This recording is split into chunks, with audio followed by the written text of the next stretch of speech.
Hey, юу яцхан залуусаа News Suck in the House энэ удаагийн бичлэгээр уулзч байгаадаа маш их баяртай. За тэгэхээр энэ 7 хоногт Монголын хип-хопын зах зээл дээр томоохон үйл явдлууд бол хит гарлаа. Олон юм яриад яхав шууд бичлэгэнд орцгоё. Та ямар шивс хийлэхээ мэдэхгүй, аль эсвэл ямар шивс чин дээр очихоо мэдэхгүй байна уу? Сонголт мэдээж ойлгомжтой. Тату артист Азук. Ямар шивсийг хаана хийхээ чөлөөтэй зөвлөлдөж болохоос гадна бүх төрлийн шивстэй холбоотой заавар зөвлөгөөг танд өгөх болно. Цэвэрхэн тухтай гэгээлэг орчин найрсаг хамт олон таныг хүлээж байна. Азукийн хаяг багшийн урт UBH центрийн 13 давхарт 1315 доод. Азукийн Instagram хаяг яг одоо харагдаж байна. Та бүхэн ороод бүтээлүүдийг нь сонирхоорой. Мөн түүнийг дагаарай. Цаг авахаар бол түүний утас руу аль эсвэл түүний DM рүү чатчээрэй. Эцэст нь хэлэхэд чадварлаг шивс чин дээр л очиорой. Баярлалаа Азук. За эхний сэдв бол хар маф хариг сүжирхийллийн хомбоотой холбогдож байгаа. Хомбогийн хувьд бол та бүхний мэдж байгаачлан өнгөрсөн 7 хоногт Fruity Bachka ерөнхийдөө хит үгийг бол лайваараа хандаж хэлсэн. За яг яагаад түүнийг хомбоотойгоо хэлж вэ? Энэ хоёр ямар нэгэн бифтэй юу гээл те ерөнхийдөө бол зарим нэгэн хипхоп сонирхогч залуусын дунд ингэж одоо яриа өрнж эхэлсэн. За харин энэ бүхний хариулт болгож Fruity Bachka-г яг яагаад тэгж хэлснээ хомбо өөрийнхөө Instagram лайваар тайлбарласан байна. За яг юу гэлсэн бэ? Гэтэ би ч хүнийг ажигладаг байхгүй юу? Ер нь хүн яагаад вэ те нэг үйл хөдлөл байдаг шүү дээ. Хүнд үйл хөдлөөс нь ихлээр би хардаг байхгүй юу? Ер нь яаж хөдлөж гин, яаж надад харж гин, яаж над руу харж гин гэдэг би бүх юм анзаардаг байхгүй юу?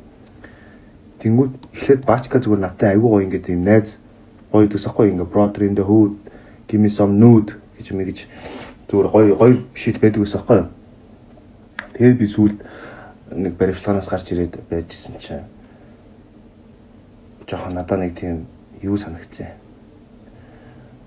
Өөрөө арай болчихжээ гэж бодогцсоохгүй. Гэхдээ би нөгөө нэг Монголын нөгөө нэгнийгаа дээшээ гаргадгүй нэг тийм зам байдаг бохол та надаа. Гэхдээ юу ихгүй юу?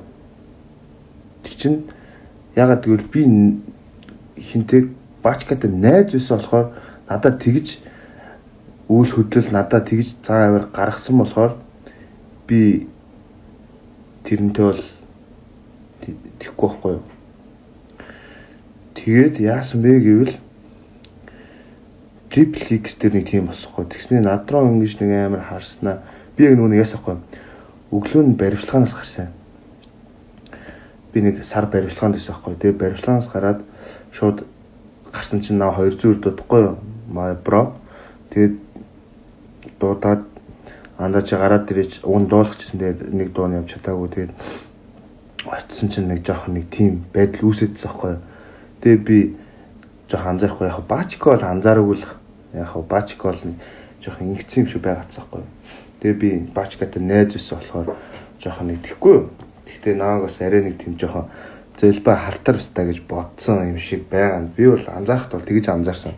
Наа арайч би нөө яа харахгүй нөгөө нэг юм нүүр ингээ халцраад ингээ баримтлагаанд байхдаа нөгөө муухай савнгаар угаацсан чинь нүүр түлэгдчихсэн байхгүй. Тэгээ би жоохон зэлбэн шатсаас тэгээд Triple X-ийн тайзан дээр гарсан шүү дээ. Та нар мэдж байгаа шүү дээ. Би гараад ингээд туг бариад ингээд далбай бариад ингээд саагаад яасан байхгүй. Тэгээд тийм л юм болсон юм. Монголын хип-хопоос үзэгчид сонсогчд бидний хүсдэг зүйл бол хизээд beef болон diss дуу байсаар ирсэн. Ямарваа нэгэн уран бүтээлчид хоорондоо diss beef ихэд хин хинд нь бол ашигтай байдаг. Тэрийг бол та бүхэн надад хэлүүлдэггүй мэдж байгаа. За энэ хоёр залуугийн зүгээс аваад үзэхэд ямар нэгэн тийм том шалтгаан бол байхгүй. Нэг тийм ноцтой зүйл бол болоогүй. Хомбогийн ярьж байгаагаар Fruity Bachka-гийн зүгээр л одоо хандлагын таалагдаагүй ч гэдэг юм уу те. За ямар ч байсан энэ beef энэ үйл ойлголцол гэх юм уу те. За энэ зүйл нь бол цаашдаа яах нь ерөөдөө бол анхаарлыг бас татчихээн. Харин миний зүгээс бол өнгөрсөн 7 хоногт Fruity Bachka жаахан шар аут хийгээд байсан чинь сонгуулийн үеэр бол ардын намд сүнсээ худалдсан гэх талаар бол мэдээлэл явж ийн комент хэсэг дээр маш олон. Саяны сонгуулиор бол рэпер 200 болон секс цагаан богд тэргүүтээ хүмүүс харагдаж байснаас биш бид нар Бектор Петрович болон Fruity Bachka энтриг бол сүнсээ худалдсан гэх талаар ерөөсөө сонсоогүй юм байна. Гэхдээ судлаад үзэн чинь яг үнэхээр тийм зүйл болсон юм байна. За тэгээд хомбо болон Fruity Bachka цаашдаа яг юу болох нь вэ? Анхаарлыг татж байна. За дараагийн сэдв бол рэпер Сантахтай холбогдож байгаа. Ойрын үед янз бүрийн уран бүтээл гаргахгүй, янз бүрийн нэвтрүүлэгт орохгүй тун чимээгүйхэн байгаа Сантахын талаар бол сүүлийн үед жаахан тааруу мэдээллүүд бол сошиал ертөнцөөр цацагдаад байна л да. За түүнтэй холбоотой эхний мэдээлэл нь Арслан цэгийн дээр бол гарсан байгаа. Big J-ийн тоглолтын дээр согтуу тайзан дээр гарсан Сант буюу Батуулдыг 100 мянган төгрөгөөр торгожээ. За нэг иймэрхүү мэдээлэлсэн. Харин түүнтэй холбоотой дараагийн мэдээлэл нь 90 News цэгийн дээр бол тавигдсан байна. Рэпер Сант бусдын бид халтсан хэрэгээр шүүгдэнэ. Рэпер Сант буюу Батуулд бусдын бид хөнгөн хохирол санаатай уучлуулах гэмт хэрэг үйлцсэн хэрэгээр шалгагдаж түүнд холбогдох хэргийг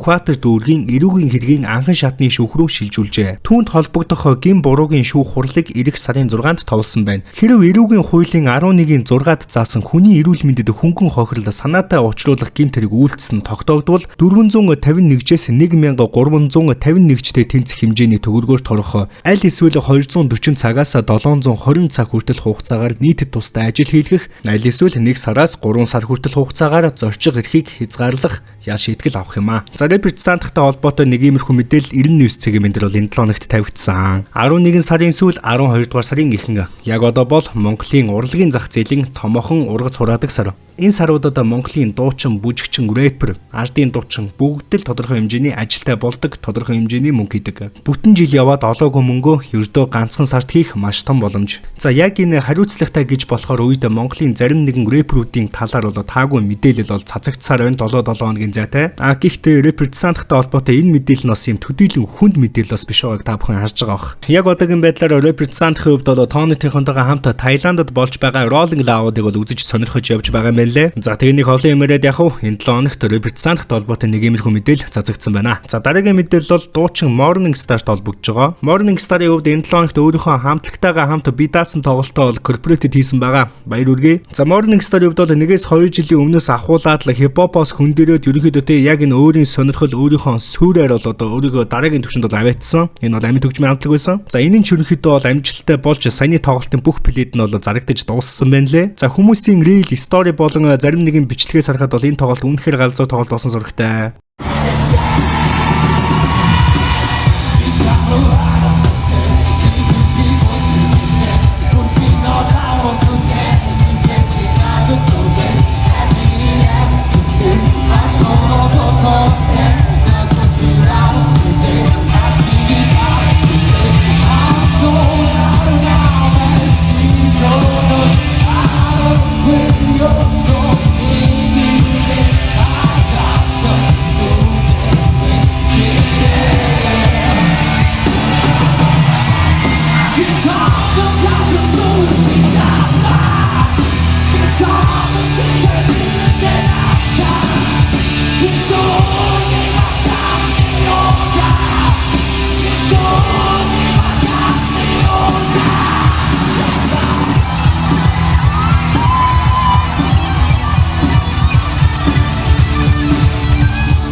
За тэгэхээр Morning Star болон түүний хамтлагийнханд цаашдын уран бүтээлд нь бол томоостой амжилтыг хүсье. Монголын амин төгжмийг дараагийн түвшинд авчираа залуусаа. Спорт сонирхогч залуусаа та бүхэн Melbet-д NewSac 111 гэсэн промо кодоор бүртгүүлээд анхны депозиттоо 100% бонусыг аваарай.